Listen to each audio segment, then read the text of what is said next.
Hello friends, आज हमारे बीच में मानसी जी हैं जिन्होंने मई 2023 में इतिहास रच दिया। ऑल इंडिया रैंक 50 लेकर ये आई हैं। सबसे खुशी की बात यह कि हाईएस्ट मार्क्स इनका एसएफएम में है। तो सबसे पहले मैं इनसे पूछना चाहूंगा, एसएफएम की क्लास आपको कैसी लगी? जो स्टॉक मार्केट का कवरेज हम क्लास में देते थे वो कैसा लगा? जो हम लोग यह मान के चलते थे कि बच्चा इंटर लेवल पर कुछ भी नहीं पढ़ के आया, फाइनल में ही हम इंटर की बात करा के उसको एडवांस लेवल पे लेके जाते थे, प्लस जो मटेरियल हमने दिया वो कैसा था? जो क्लास नोट्स हम लिखाते थे वो रिवीजन के टाइम पे कितना मदद करता था? जो हम मोटिवेशन क्लास में देते थे वो आपको कैसा लगता था? ये सारी चीजों के बारे में बताया है। और जो स्टूडेंट्स एसएफएम से डरते हैं या डर रहे थे एग्जाम पेपर देखकर या एग्जाम हॉल के बाहर निकल कर यह कह रहे थे कि एसएफएम तो हमारा ये अच्छा नहीं रहा, उसके बावजूद भी आपने इतना अच्छा परफॉर्म किया और आपको हाईएस्ट मार्क्स मिला अपने सब्जेक्ट में, वो कैसा कमाल आपने कर दिखाया? थोड़ा बताइए, दूसरे को गाइड कीजिए ताकि वो भी आप जितने ही सफल हो पाए। तो मेरे को एसएफएम की क्लास में मेरे फ्रेंड से रिकमेंड करा था। I think that was the best thing they do did to me. And sir का जो कॉन्सेप्ट क्लैरिटी थी वो बहुत क्लियर थी। सर जो एक एक कॉन्सेप्ट को लिखवाते थे, that really help me in my revision time. Because हमें ऐसा होता क्लास हम पहले खत्म कर लेते बट हमें फिर चीजें याद नहीं रहती, हम रिकॉल नहीं कर पाते। बट जो सर ने एक एक चीजें जो कॉन्सेप्ट पे लिखवाई थी उनसे सब कुछ रिकॉल होता है।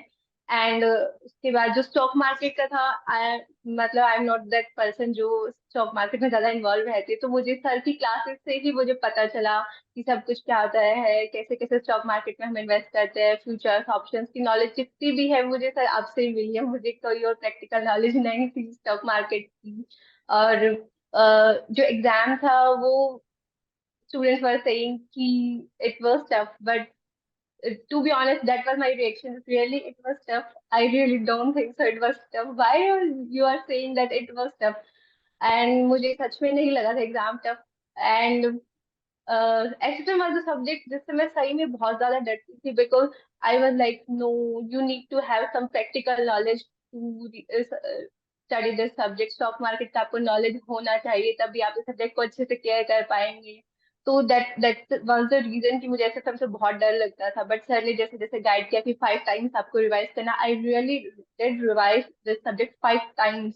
एंड सर की ही बुक से मैंने सारा कवर करा था। कोई भी मैंने मटेरियल और कोई भी मटेरियल मैंने रेफर नहीं करा। सर की ही थ्योरी नोट से थ्योरी कवर की थी मैंने। And it really help me in my exams. Great great great, मजा आ गया। तो ठीक है, आगे चलकर कौन सा करियर ऑप्शन आप देख रहे हैं? क्या आप चाह रहे हैं अपनी जिंदगी में आगे, कैसे आप और आगे बढ़ेंगे? Sir, I am planning to join the industry in financial planning and analysis domain. That is my first priority. इसी domain में I will look for the opportunities first.